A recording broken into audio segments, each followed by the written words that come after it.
Okay, another quick update. This one to show you some of the new features in terms of loading, saving, accessing activities which is saved to the database.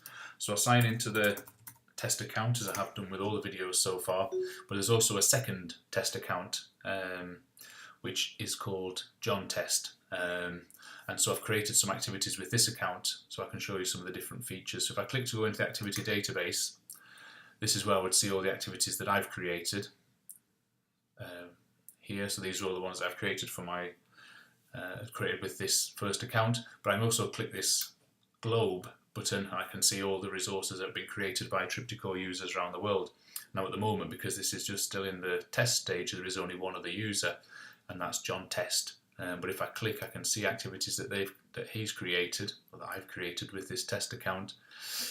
And you can see also, because it's not one of my own, because it's a user from somewhere else in the world, I get this little background that just informs me of that. So you can see that I'm following this user as well. So this is a new feature. So if there's someone in your department or someone that you're currently in a group with or whatever, anybody, any Triptycore user that you think that the resources they create could be really helpful for me, then you can click and follow them. So you can see I'm following John Test, which means that whenever a new activity is created with this account, I get a little update in my activity feed. So you can see that John Test created a new activity, bones and their location. I also get a notification to see that a new blog post has been added. And you can see here again, when I created this activity 2 times table, I get a little notification. I can click to view it. So I go back to the first activity, bones and their location. Once I get that notification, I can click the view button. I can see a little bit of information about the activity. I can see that it's a list, that it's got 12 items, 2 columns, and also importantly for this video, I get this little short code, this little launch code, which is 51, which we'll remember for later in this video. So anyway, bones and their location, I can click and launch it. So I could possibly launch it with word magnets. And I thought this might be quite a nice activity if I just move all the magnets over here for now. Put them in a list.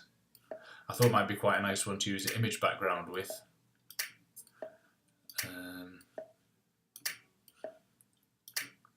Get these different magnets. And I've got an image saved to the clipboard, so if I paste it in, there we go. So I thought we could do an activity, perhaps in class, a starter activity or whatever, where students would move the labels across to the relevant part of the body. And then once they're all labelled up, we could flip them over and we could check that all those bones have been put in the right place. But anyway, that was just an idea for an activity that I had. If I close that down, so that was code 51, because now I can also use these quick links. So if I was to type in code 51 here, then it will take me to this same activity. So again, rather than going through the database and searching for it, if this was an activity I knew I was going to use in a lesson, I can just quickly type in code 51 and it would open it for me. I can also favourite the activity. So I can click and it's added to my list of favourites. So now when I go back to my database and look at my favourite activities, and see that the bones and their location has been added. So there's lots of different ways that you can manage your save files like that. The other good thing about using these codes is if I close down the app, so I'll exit and then I'll reopen another version of it, which might just take a second. Here we go. And then rather than signing into this account with the test account, I'll click to continue, and this might be something that could be useful possibly for your students if they've got access to Triptycore either on their computer in school or at home or on their iPhone or iPad, all being well. They can click to say they don't have an account but they can access as a guest.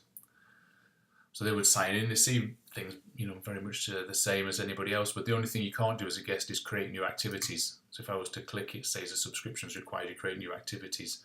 Ask if you'd like to subscribe now, we can click no. But the students could sign in as a guest, type in the quick code number that you would give them. So you'd say, if you want to revise the bones topic that we did earlier in class, then just type in 51.